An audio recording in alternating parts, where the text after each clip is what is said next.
ओम नमो भगवते वासुदेवाय. ओम नमो भगवते वासुदेवाय. हरे नमः. सुतोवाच विदुरस्तीर्थयात्रायां मैत्रेयादात्मनोगतिं ज्ञात्वा गाधास्तिनपुरं तया वाप्तविवक्षिताः. भगवान वेदव्यास वर्णन करून सांगू लागले आणि सूत शौनकादिकाचा संवाद चाललाय. याप्रमाणे भगवान गोपालकृष्ण आणि अर्जुन यांच्यासह सर्व यज्ञाला आलेले भगवंताचे इतर भाऊबंद यांच्यासह भगवान हे पुन्हा द्वारकेला निघून गेले. आणि इकडे सूत सांगतात, हे शौनकादिका हो, विदुरस तीर्थयात्रायाम. विदुर हे तीर्थयात्रेवरून परत आले आणि आल्याबरोबर त्यांनी पाहिलं, ज्ञात्वा गा हस्तिनपुरामध्ये आल्यानंतर त्यांना हे कळालं की कौरव पांडवांचं युद्ध झालं आणि कौरव पांडवांच्या युद्धामध्ये कौरव मारले गेले आणि पांडवांना राज्य प्राप्त झालं. आणि जोपर्यंत कौरव जिवंत होते तोपर्यंत मी येणार नाही अशा प्रकारची प्रतिज्ञा त्यांनी केली होती. यावत कृतवान प्रश्नान. आणि यावेळेला तम बंधुमागतम दृष्टवा धर्मपुत्र साहनुजः. यावेळेला आपला भाऊ आला म्हटल्याबरोबर धृतराष्ट्राला आनंद झाला. विदुर हे नाही म्हटलं तरी त्यांचे भाऊच होते. त्याप्रमाणे युयुत्सो आला, धृतराष्ट्र यांची भेट झाली आणि शारद्वत प्रथा.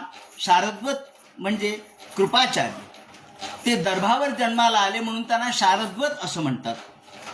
शरद्वनाचे पुत्र हे जनपदी नावाच्या अप्सरेपासून जन्माला आले आणि जेव्हा त्या दर्भावरती दोन भागामध्ये त्यांचं तेज पडलं, त्यातून जुळे मुलं जन्माला आले, पुत्र आणि पुत्री.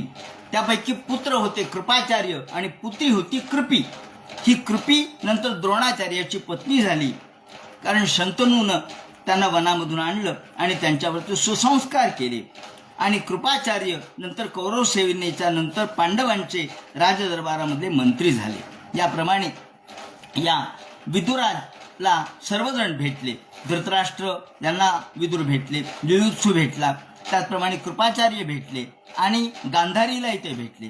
द्रौपदी, ब्रह्मन, सुभद्रा, चोत्तरा, कृपीला भेटले, आपल्या बहिणीला भेटले. त्याचप्रमाणे सर्वजणांना भेटून आनंद वाटला. आणि यावेळेला अत्यंत आनंदाने युधिष्ठिर त्यांच्याशी बोलतायत.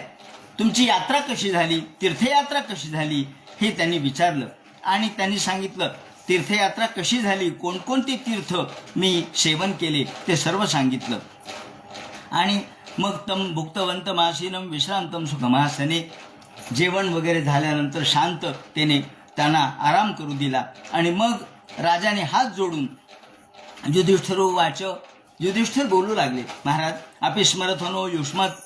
महाराज खरोखर आपण, तुम्हाला आठवतंय ना, तुम्ही किती आमचं रक्षण केलं, किती दुःखामध्ये, कष्टामध्ये, त्रासामध्ये तुम्ही आमचं रक्षण केलं. आपे स्मरत होनो युष्मन. तुम्हाला आठवत असेल की पक्ष छाया समेत हितान, तुमच्या पंखाच्या खाली आम्ही आनंदात होतो. अहो, तुमचं कृपाछत्र, तुमचं पंखरूपी छत्र, मायारूपी छत्र जर नसतं तर आम्ही उघड्यावर पडलो असतो. परंतु माझे वडील गेले, अर्थात पंडू वारले.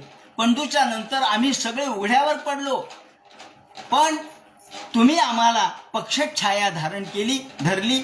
आणि म्हणून तुम्ही या ठिकाणी आमचे अत्यंत जवळचे होता.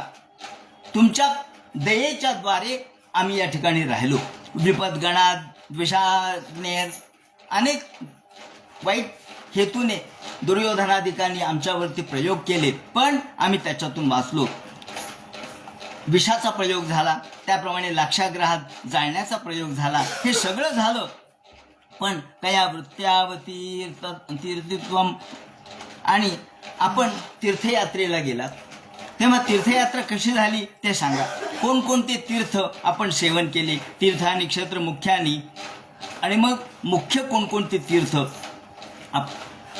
कोणत्या तीर्थामध्ये आम्ही स्नान केलं, त्या ठिकाणी देवधर्म केला, सत्संग केला ते सांगितलं. भगवद्गीता भागवतास तीर्थभूता स्वयंविभो. आणि युधिष्ठिर म्हणतात, अहो महाराज, आपण खरोखर कसे आहात? स्वय तीर्थरूपच आहात. अहो तुमच्या पायाशी सगळे तीर्थ आहेत. तुम्हाला तीर्थाला जायची गरज नाही. तीर्थी कुर्वंती तीर्थानी. तुम्ही तीर्थाला तीर्थत्व देणारे आहात. आणि तुम्ही ज्या ज्या ठिकाणी जाता त्या ठिकाणी मंगलमयता प्राप्त होते. त्या ठिकाणी शुभ गोष्टी होतात. म्हणजे तुमच्या पायामध्येच तीर्थ आहेत. आणि तीर्थाला सुद्धा तीर्थपणा, तीर्थत्व देण्याचं सामर्थ्य तुमच्यामध्ये. याप्रमाणे आपण इत्युक्तो धर्मराजेनं सर्वं तत्समवर्णयत. आणि मग धर्मराजाला काय काय कुठे कुठे काय काय पाहिलं हे सगळं सांगितलं. फक्त काय सांगावं आणि काय सांगू नये हे यातून भागवताकडून शिकलं पाहिजे. काय सांगितलं नाही, सगळं सांगितलं. पण विना यदुकुलक्षयम, फक्त यदुकुळाचा नाश झालेला सांगितला नाही. अहो किती दुःख होईल त्याला. सांगितलं नाही, ते मनातच ठेवलं. आजकाल काय होतं, ताबडतोब अमुक गेला, अमुक असं झालं, तमुक तसं झालं. वाईट बातम्या लोक आधी सांगतात. सांगू नये. जेव्हा कळतील तेव्हा कळतील. लगेच सांगण्याची घाई का करता तुम्ही? समोरच्या व्यक्तीच्या मनाचा विचार तुम्ही करत नाहीत. तेव्हा ते म्हणतात विना यदुकुल क्षयम. सगळं सांगितलं, फक्त यदुकुळाचा नाश झालेला सांगितलं नाही. माहीत असून सुद्धा नन्वप्रियम दुर्विषहम का? अहो त्याला सहन होणार नाही. युधिष्ठिराधिकांना त्याप्रमाणे अर्जुनाला हे दुःख सहन नाही होणार. म्हणून कंचित काल मथावासित. आणि मग त्या ठिकाणी थांबले. आणि मग अभिबृहद धर्मया दर्यमा दंडम. हे विदुर म्हणजे प्रत्यक्ष यमराज होते. त्यांना ज्या वेळेला शूद्रत्व प्राप्त झालं, का प्राप्त झालं ते म्हणतात, ज्या वेळेला एकदा घटना अशी घडली की केवळ एका चुकीने यांना शिक्षा देण्यात आली. ते म्हणतात त्याचं कारण असं घडलं की मांडव्य नावाचे ऋषी होते. आणि हे ऋषी शांत ध्यानस्थ बसलेले असताना काही चोरांनी त्यांच्या झोपडीच्या जवळ काही धन आणून टाकलं. शिपाई आले आणि त्यांनी पाहिलं की अरे हा तपश्चर्या करणारा जो ऋषी आहे, मुनी आहे, तोच चोर आहे. म्हणून त्याला पकडलं, मांडव्याला पकडलं आणि त्याला सुळावर द्यायचा प्रयत्न केला. सुळावर दिले. मांडव्य म्हणू लागले अरे मी धन घेतलं नाही, मी चोर नाही. पण त्याचं कोणी ऐकलं नाही. कारण लोक म्हणजे तुमच्या जवळ सापडले म्हणजे तुम्हीच चोरलं. याप्रमाणे मग त्या सुळावरून ते थेट यमराजाकडे गेले आणि यमराजाला प्रश्न विचारला, का हो यमराज, तुम्ही माझा अपराध नसताना मला सुळावर का दिलं? असं म्हटल्यावर यमराजाने सांगितलं, अहो तुम्ही लहानपणी 3-4 वर्षाचा असताना एका भुंग्याला काटा टोचला होता, एका आळीला काटा टोचला आणि त्यामुळं तुम्हाला हा जो शुळाचा त्रास आहे तो सहन करावा लागला. यावेळेला त्यांनी उत्तर दिलं, का हो तुम्ही असं म्हणता, मांडव्य म्हणतात, तुम्ही असं म्हणता तर अज्ञानावस्थेमध्ये केलेल्या कर्माला माफी असते, त्याचं पाप धरलं जात नाही. हे तुम्हाला माहित नाही का? आणि हे जर तुम्हाला माहित नसेल तर तुम्ही 100 वर्ष शूद्र व्हाल. म्हणून मांडव्याने शाप दिला. आणि म्हणून या ठिकाणी यमराज स्वतः हे दासीपुत्र म्हणून इथे जन्माला आले आणि ते विदुर झाले. याप्रमाणे ते म्हणतात, अभिबृहद दर्यमा दंडम यथावदघकारिषु यावद्दधार श्रोत्रत्वम शापाद वर्षशतम यमाहा युधिष्ठिरो लब्ध राज्यो. या वेळेला युधिष्ठिराला राज्य मिळालं आणि आनंद वाटला त्यांना. खरोखर योग्य, धर्मज्ञ आणि धर्माने वागणाऱ्या माणसाच्या हातामध्ये राज्य आहे. एवं गृहेषु सक्तानां प्रमतानां रतन्दिह्याया अत्यक्रामद विज्ञान काल परमदुस्तराहा. आणि मग ते बोलू लागले, हे राजा, येणारा काळ हा मोठा अवघड आहे. येणारा काळ कठीण आहे. आता आपण काळाचा विचार केला पाहिजे. आणि म्हणून विदुर हे धृतराष्ट्राकडे आले. आता धृतराष्ट्राला तर काही दिसत नव्हतं, आंधळे होते, पण त्यांना काहीतरी उपदेश करावा म्हणून विदुर धृतराष्ट्राकडे आले आणि धृतराष्ट्राला म्हणू लागले, अहो धृतराष्ट्रा, तुम्ही माझे भाऊ आहात, पण तुमचे डोळे आता तरी उघडा. तुम्ही आंधळे ते आंधळेच राहिलात. आता तरी तुमचे डोळे उघडा, म्हणजे तुम्हाला ज्ञान दृष्टी येऊ द्या. म्हणले काय झालं? अहो काळ बदललेला आहे, हे तुमच्या लक्षात येईना का? अहो तुम्ही कुठे राहता? कुठे राहता? ते म्हणले माझ्या घरात राहतो. नाही हो, पितृभ्रात सुहृद पुत्रा. अहो तुमचे सर्व संबंधित लोक स्नेहसंबंधित ठार झाले. तुमचे 100 पुत्र मारले. शेवटी दुर्योधनाला भीमाने ठार मारलं आणि दुर्योधनाच्या गरम गरम रक्ताने त्याने त्याची मांडी फोडून द्रौपदीचा या ठिकाणी वेणी घातली आणि त्याने स्नान केलं. पितृभ्रात सुहृद पुत्रा हतास्ते विगतम वयाः आत्मा च जरयाग्रस्तः.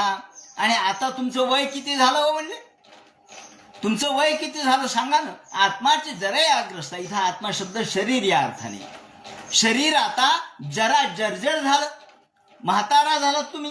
तुम्हाला बसली जागा उठवे ना, तुम्हाला ऐकू येईना, डोळ्याने तर दिसतच नाही, तुमचे सगळे गात्र शिथिल पडले, तरी सुद्धा तुम्हाला अजून जगण्याची इच्छा आहे का? असा प्रश्न विदुराने विचारला. अहो कशामुळे जगायला लागलात तुम्ही? का खायला मिळतं म्हणून जगता का? आणि तुम्हाला खायला कसं मिळतं ते म्हणतात अहो अहो महीयसी जंतोर. वा, खरं मला वाईट वाटतं, तुमची अजून इच्छा संपली नाही का? भीमेना वर्जितम पिंडम मादत्ते ग्रहपालवत. अहो तुम्ही कुत्र्यासारखं जीवन जगू लागले, असा शब्द वापरला त्यांनी, कडक शब्दामध्ये बोलले. तुम्ही कुत्र्यासारखे जगू लागले. अहो भीम येतो आणि तुमच्या समोर ताट सरकावतो आणि म्हणतो काका हे घा. आता तुम्हाला ते ताट कुठे हे शोधत शोधत शोधत तुम्ही चाचपडत जाता आणि ते जेवण करता. तुम्हाला लाज वाटायला पाहिजे. ज्या भीमाच्या हाताने तुमच्या पुत्रांचा वध झाला, ज्या भीमाच्या हाताने तुमच्या पोरांचे रक्त त्याला लागले, त्या हाताने तुम्ही जेवण घेता. अहो भीमेना वर्जितम पिंडम. जसं एखाद्या कुत्र्याला भाकरी फेकावी त्याप्रमाणे भीम तुमच्या जवळ येऊन ताट सरकावतो आणि तुम्ही ग्रहपालवत, एखाद्या कुत्र्याप्रमाणे लायलाय लायलाय करत तिथे येता आणि खाता. अग्निनिसृष्टो दत्तश्च. तुमच्या सगळ्या सुना विधवा झाल्या आणि सगळ्या दाराश्च दूषिता. सगळ्या स्त्रिया दूषित झाल्या, त्या सगळ्या विधवा झाल्या, त्या सगळ्या नासवल्या गेल्या, तरी सुद्धा तुम्हाला अजून जगण्याची इच्छा. ऋतम क्षेत्रम धनम येशाम. काय राहिलं तुमच्या जवळ? ऋतम, तुमच्या जवळचं धन हरण केलंय पांडवांनी, तुमच्या जवळची भूमी हरण केली, तुमच्या जवळचं सत्ता हरण केली, आणि तरी सुद्धा तुम्हाला अजून जगण्याची इच्छा. तस्यापि तव देहोयम कृपणस्य जिजीविषोः. अरे अरे अरे, धिक्कार असो तुमच्या जीवनाला. असं म्हणून विदुराने धृतराष्ट्राला सुनावलं असं म्हणायला हरकत नाही. धृतराष्ट्र शेवटपर्यंत त्याला असं वाटत होतं की आपण पांडवांचा संहार करावा, पण झालं नाही. शेवटपर्यंत अगदी शेवटचा प्रयत्न म्हणून सुद्धा त्याने भीमाला एके दिवशी बोलावलं. म्हणे भीमाला म्हणले, भीमा अरे ये, तुला मला कडकडून भेटायचे. भीमाला वाटलं काकाला काय प्रेम निर्माण झालं, म्हणून भीम जाणार तेवढ्यात गोपालकृष्णाने त्याला अडवलं. अरे कुठे निघाला? म्हणले काकाने बोलावले. अरे काकाने बोलावले? काका काय साधा आहे का? अहो तो बोकाय. म्हणले काका नाहीये. काय काय करतो? म्हणले तो भेटायला बोलावलंय. अरे आता तुला जरी वाटलं त्याच्यात शक्ती नाही राहिली, तो म्हातारा झाला, पण तुझ्या म्हाताऱ्याचं बळ बघायचं का काय आहे ते? तू एक लोखंडाचा पुतळा तयार कर आणि त्यांना म्हणावं मी आलो म्हणून लोखंडाचा पुतळा त्यांच्याकडे सरकव. त्याने तसंच केलं. लोखंडाचा पुतळा केला आणि त्याच्या मागे भीम उभा राहिला आणि लोखंडाचा पुतळा पुढे सरकावला. आणि काका मी आलोय तुम्हाला भेटायला म्हटल्यावर काकाने कडकडून आलिंगन दिलं आणि सगळ्या लोखंडाच्या पुतळ्याचं पीठ झालं. कृष्ण म्हणले बघितलं का भीमा, तुझ्या हाडाचं काय सहर असतं आणि हाड गुड शिल्लक राहिलं नसतं. हा म्हणलं एवढी ताकद. अहो एवढी ताकद त्याच्याजवळ होती. शेवटपर्यंत त्यांना मारण्याचा प्रयत्न केला. आणि मग विदुर म्हणतो, या ठिकाणी विदुराने त्यांना उपदेश करण्याचा प्रयत्न केलाय. या सनत सुजात भाष्य नावाचं एक भाष्य आहे. ज्या सनत सुजात नावाचं एक काव्य आहे, त्यामध्ये त्यांनी या त्याच्यावर शंकराचार्यांनी भाष्य लिहिलेलं आहे. त्या सनत सुजात म्हणजे काय, सनत कुमार. एके दिवशी या सनत कुमारांना बोलावलं आणि विदुर म्हणतात, सनत कुमारा हो, अहो मी धाकटा आहे, मी माझ्या थोरल्या भावाला उपदेश करणं बरं नाही, तुम्ही यांना उपदेश करा. म्हणून त्यांनी उद्योग पर्वामध्ये याचं विवरण आलेलं आहे. या वेळेला या सनत सुजात म्हणजे सनकादिक यांना धृतराष्ट्राला अनेक गोष्टी सांगण्याचा प्रयत्न केला. उद्योग पर्वामध्ये विदुर नीतीमध्ये याचं विवरण येतं. ब्रह्म म्हणजे काय, परमात्मा म्हणजे काय. त्याचप्रमाणे सनत कुमार सांगतात की सत्येन रक्षते धर्मो, सत्याने धर्माचं रक्षण होतं. योगेन रक्षते विद्या, योगेन रक्षते, आणि विद्येचं रक्षण योगाने होतं. आणि रूपाचं रक्षण मृज, या धुतल्याने, चेहरा धुतला म्हणजे आपल्या रूपाचं रक्षण होतं. आणि आपल्याला याप्रमाणे कुलवृत्तेन रक्षते, कुलाचं रक्षण आपल्या वृत्तीनं, सद्वर्तनाने कुलाचं रक्षण होतं, हे सनत सुजातांनी सांगितलं. त्यानंतर अक्रोधेन जयेत क्रोधा, समोरच्या व्यक्तीमध्ये विनोबा भावेंनी आपल्या साहित्यामध्ये म्हटलंय की समोरच्या व्यक्तीमध्ये 100% राग असेल तर आपल्यामध्ये 100%हून प्रेम कमी नसावे. जशास तसे, याबद्दल ते म्हणतात जशास तसे. जशास तसे म्हणजे काय, तलवारीने तलवारीची लढायचं नसतं, तलवारीशी ढालीने लढायचं असतं. जशास तसं म्हणजे काय, समोरच्या व्यक्तीमध्ये जर 100% क्रोध असेल तर आपल्यामध्ये 100% प्रेम असलं पाहिजे, त्यापेक्षा कमी नको. तर आपल्याला क्रोधाला प्रेमाने जिंकता येतं. म्हणून अक्रोधेन जयेत क्रोधम, म साधू साधुता जयेत, असाधुता साधुत्वाने जिंकता येते. जयेत आपल्याला कशाने कसं जिंकता येतं हे सांगितलंय. आणि याप्रमाणे दानाने आणि सत्याने आपल्याला अनृत म्हणजे खोटेपणा सत्याने जिंकता येतो. याप्रमाणे सनत सुजात यांनी तत्वज्ञान सांगितलंय आणि त्यावर शंकराचार्यांनी भाष्य केलेलं आहे. या ठिकाणी प्रसंग असा आहे की धृतराष्ट्राला उपदेश करताना आचार्यांनी जे भाष्य केलंय त्याचे 4 अध्याय आहेत एकूण आणि 146 श्लोक आहेत. हटवादी दुर्योधन तडजोडीला तयार नाही. धृतराष्ट्र म्हणतात काय करावं, मी तर तडजोडीला तयार आहे, पण हटवादी दुर्योधन तडजोडीला तयार नाही. पांडवांनी आपली न्यायोचित्त निवेदित केली. धृतराष्ट्र हे जाणत होता, पण पुत्र प्रेम यामुळे तो सत्तालोभी झाला आणि त्यांनी वर्णन केले धृतराष्ट्राचं मन त्याला खाऊ लागलं. धृतराष्ट्रालाही वाटलं वाईटच झालं, त्याला निद्रानाश झाला, झोप येईना, झोपेतूनच उठायला लागला, जागा व्हायला लागला, काव दचकून उठला, त्याला निद्रानाश झाला, तो अस्वस्थ झाला आणि विदुराला निरोप पाठवला, विदुरा मला ज्ञान सांगा.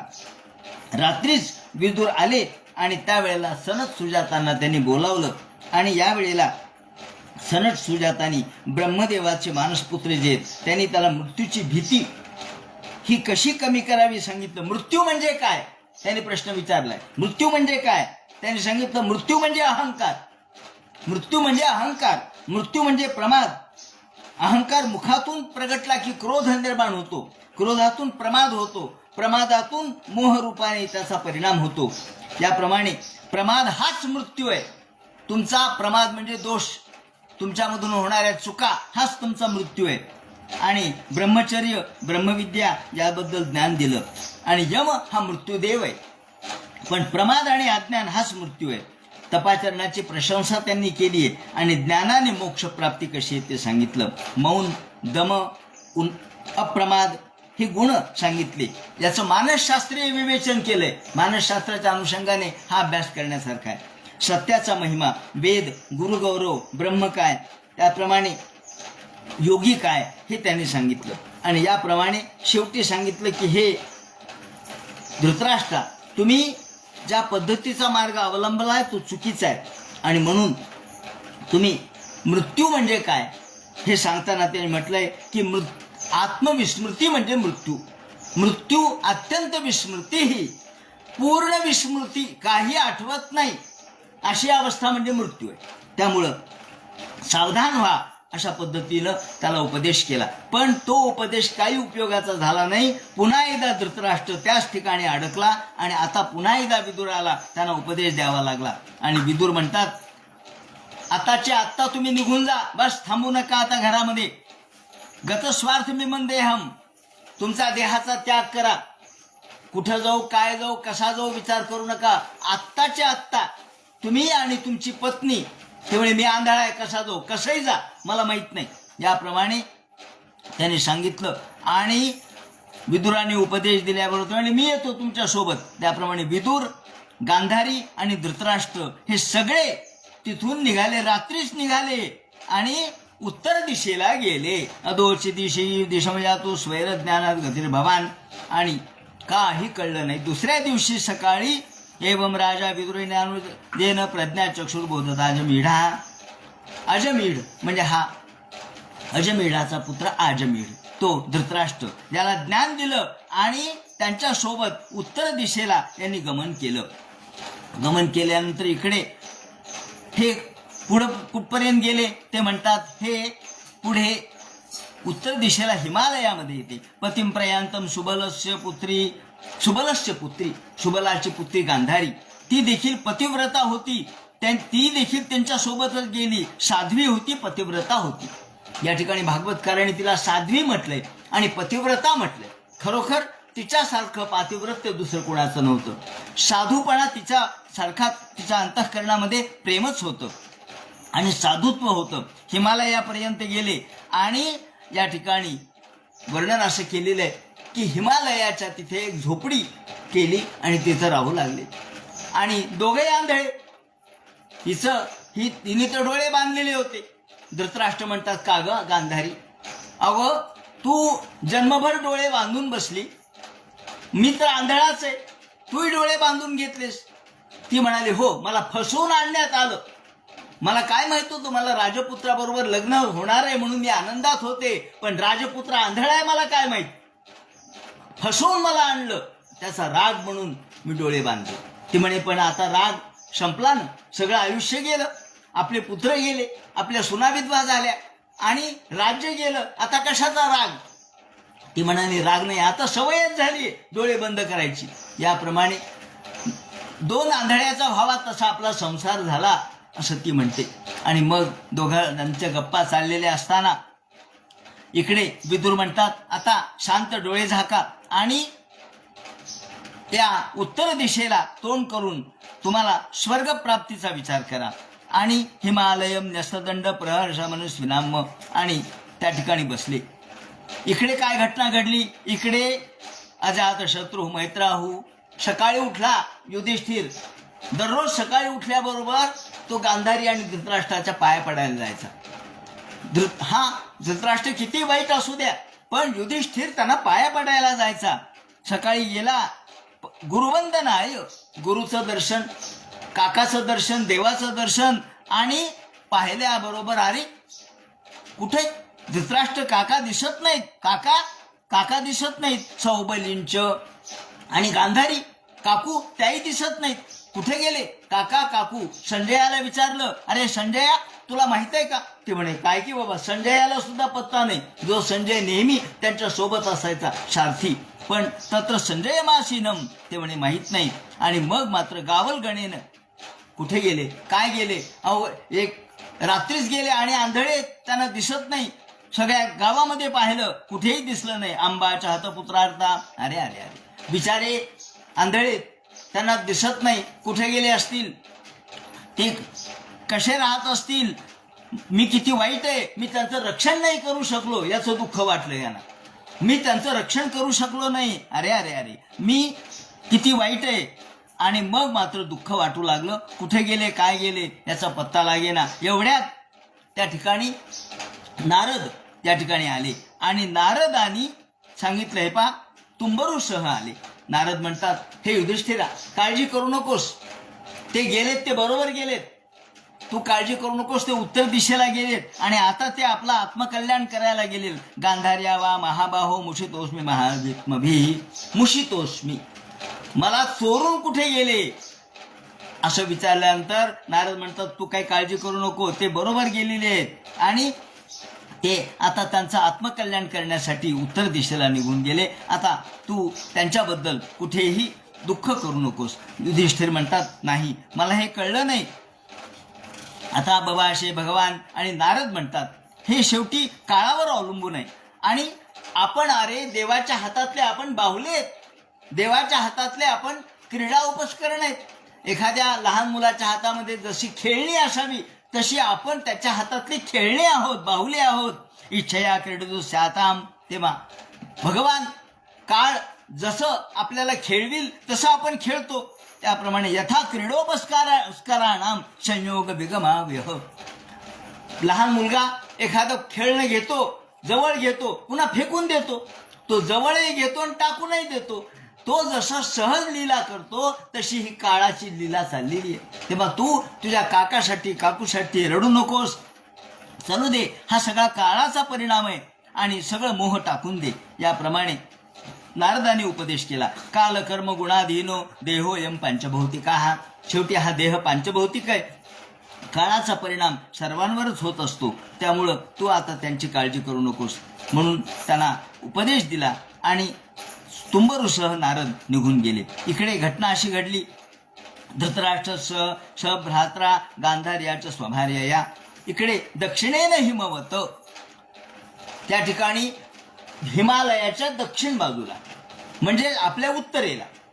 आता हे पलीकडच्या दृष्टिकोनातून बोलतायत, गांधार प्रदेशाकडून बोलतायत. म्हणून दक्षिणेनं हिमवत ऋषीणाम आश्रमंगतः. ते आश्रमामध्ये थांबले. ज्या ठिकाणी स्त्रोतोभिर सप्तभिर या वै, जिथे 7 धारांनी गंगा वाहते, या 7 धारांनी वाहणाऱ्या गंगेचा प्रवाह ज्या ठिकाणी आहे. सप्तानाम प्रियते नाना सप्तस्तोत प्रचक्षते. 7 बाजूनी गंगा नदी वाहते. त्या 7 धारांनी गंगा नदी वाहते. त्या ठिकाणी हे गेलेले आहेत आणि तिथं त्या आश्रमामध्ये थांबले. आणि या आश्रमामध्ये त्यांनी वर्णन केलेलं आहे की प्रत्यक्ष सप्तधा गंगा, सप्तर्षीसाठी गंगा 7 प्रवाहात्मक झाली. तिथे यांनी स्नान केलं, तीर्थामध्ये अग्निहोत्र वगैरे, तीर्थस्नान करून अग्निहोत्र केलं आणि पाण्यावर राहिले. आता मात्र फळाचा त्याग केला, पाण्यावर राहिले. सगळी इच्छा संपली आणि या ठिकाणी सांगतात की समोर प्रचंड अशा प्रकारची आग लागली. त्या ठिकाणी मोठ्या अरण्यामध्ये एकदम दावाग्नी लागला. दावाग्नी लागल्याबरोबर धाड धाड धाड धाड दावाग्नी जवळ आला आणि इकडे धृतराष्ट्राने शांत डोळे मिटले आणि दावाग्नीमध्ये आपला देह भस्मसात करून टाकला. गांधारीसह धृतराष्ट्र दावाग्नीमध्ये एकरूप झाले. स्थूल देहातून मन आणि अहंकार बाजूला केला आणि शेवटी ते एकरूप झाले. बुद्धो संयोज, बुद्धी स्थिर केली आणि घटाकाश मठाकाशामध्ये एकरूप झालं. याप्रमाणे सांडली त्रिपुटी, दीप उजळला घटी. याप्रमाणे गांधारी आणि धृतराष्ट्र यांचा शेवट झाला आणि त्यानंतर मग विदुर तिथून पुढे निघून गेले. याप्रमाणे नारदाने सांगितलं, हे पा, हे युधिष्ठिरा, तू काळजी करू नकोस. माणसाची स्थिती अशी आहे की सर्पग्रस्तो यथा परम. ज्याप्रमाणे एखाद्या सर्पाच्या तोंडामध्ये बेडूक असावं. अहो, प्रत्येक जणच काळाच्या ताब्यात आहे. सर्पाच्या तोंडात बेडूक असावं आणि ते बेडूक एखाद्या मशकासाठी धडपडावं.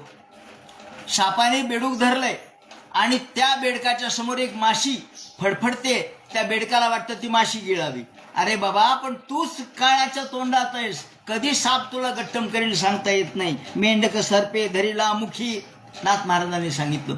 ज्ञानेश्वर माऊली सुद्धा म्हणतात, मेंढक सर्पे धरिला मुखी. सापाच्या तोंडामध्ये एखादं बेडूक असावं आणि त्यांनी एखाद्या माशीची अपेक्षा करावी. तसं माणूस मरेपर्यंत आशा त्याला काही सुटत नाही. याप्रमाणे ते म्हणतात. हा गांधारी धृतराष्ट्र हे नष्ट झाल्यानंतर दैहमाने निभिर देह, शेवटी त्यांनी त्यांचा और्ध्वदेह कृत्य केलं आणि विदुर तिथून निघून गेले. विदुरस्तदाश्चर्य निशाम्य करून नंदन हर्ष जोग तस्मात. विदुर तिथून गेल्यानंतर पुढे भागवताचा हा अध्याय समाप्त झाल्यानंतर सूत म्हणतात की जेव्हा भगवान गोपाल कृष्ण हे द्वारकेला गेले, त्यांच्यासोबत अर्जुन गेले. बरेच दिवस झाले, 7 महिने झाले, अर्जुन अजून आले नाहीत. तेव्हा युधिष्ठिर चिंतेत पडले आणि सगळीकडं त्यांना अशुभ चिन्ह दिसू लागले.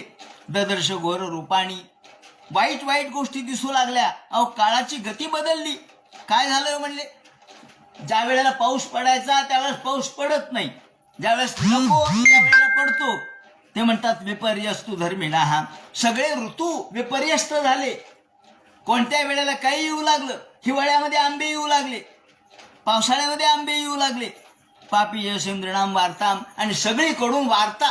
अहो राजा होता हा, सगळीकडून लोक सांगू लागले काय झालं आज काय झालं. सगळीकडं वाईट वार्ता आहे.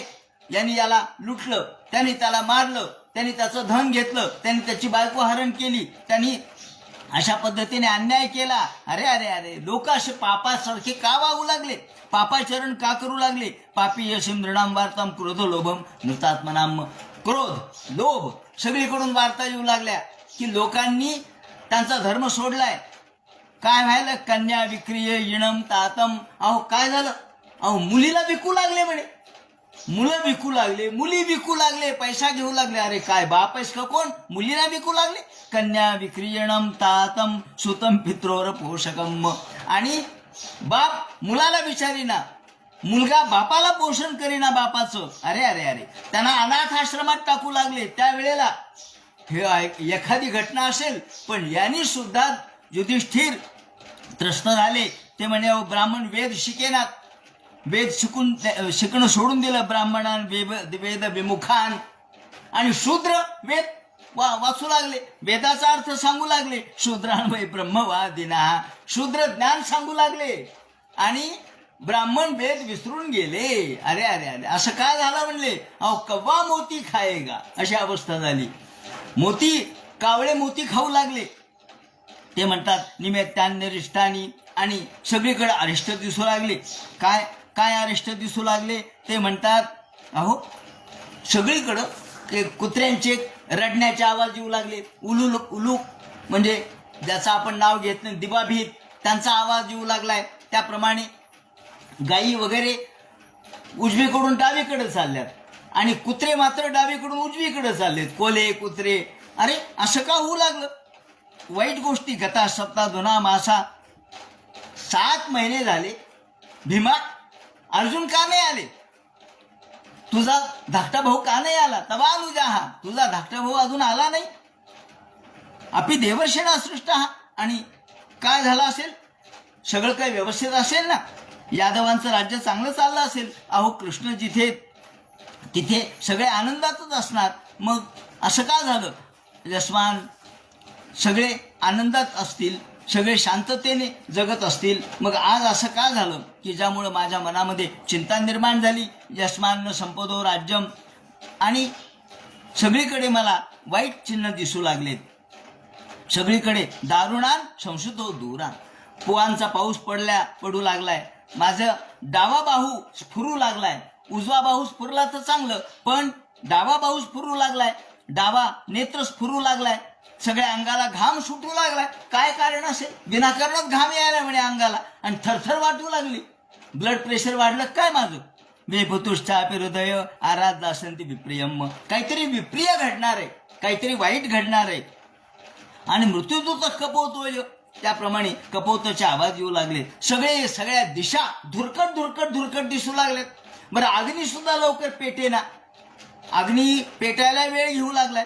असं नव्हतं पूर्वी कधी होत. वायूर वाहते खरा स्पर्शो. आणि वायू सुद्धा असा शांत वाहत नाही. थंड शांत अगदी मृदू वाहत नाही. खरखरीत वाटू लागलाय वारा. सोसाट्याचे वारे सुटू लागलेत, खरखरीत वाटू लागलेत. आणि गाढवा आवाज ओरडू लागलेत, कुत्रे ओरडू लागलेत. असं का झालंय. काहीतरी वाईट घडणार आहे असं मला वाटू लागलंय. अरे भीमा तू तरी बघ असं का झालं असेल. नद्यो नदाश्च क्षुभिता. हा नदा आणि नद हे क्षुभित झाल्याचं, क्रोधित झाल्याचं दिसू लागलंय. आणि अहो वासरं गाईला पिईनात. वासरं गाईला न प्यायला काय झालं. न पिबंती स्तनम वत्सा न दुह्यंती क्षमातरा. त्याप्रमाणे गाई नीट दूध देईनात. आतापर्यंत गाई किती दूध द्यायच्या, पण आता वासरं गाईला पिईनात.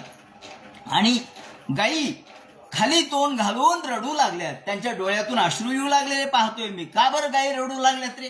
त्याचं काय कारण आहे. आणि वृषभाव्रजे गाई बैल खाली मान घालून रडू लागलेत. काहीतरी माझं चुकलं असेल, माझं राज्य बरोबर नाही का काय असं वाटू लागलं. काय झालं असेल काही कळेना. आणि अनन्य पुरुष श्रीभीर हिराभूत सौभगा, याप्रमाणे सगळीकडे श्री संपत्ती नष्ट झाल्यासारखं सगळे बसवत सगळ्या लोकांच्या मध्ये भांडणं तणणं हे सगळे ऐकू लागलो मी. हे का बरं अर्जुन अजून आला नाही?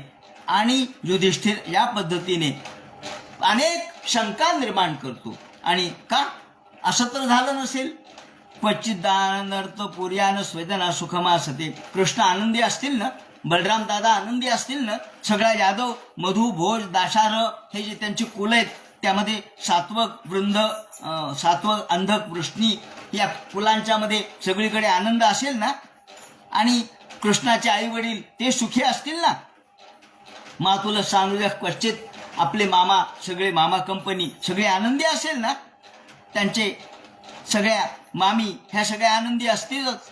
याप्रमाणे कृष्णाचे सगळे स्त्रिया त्यांचे मुलं त्यांचे बाळ त्याचप्रमाणे नातू पणतू हे सगळे आनंदीच असतील ना. का ते दुःखात आहेत काही कळे ना. त्याच्यामुळे असं झालं. का बरं अर्जुन लवकर येत नाही? आणि आपल्या प्रद्युम्न सर्व वृष्णीनाम प्रद्युम्न अनिरुद्ध हे सगळे सुखी तर असतील.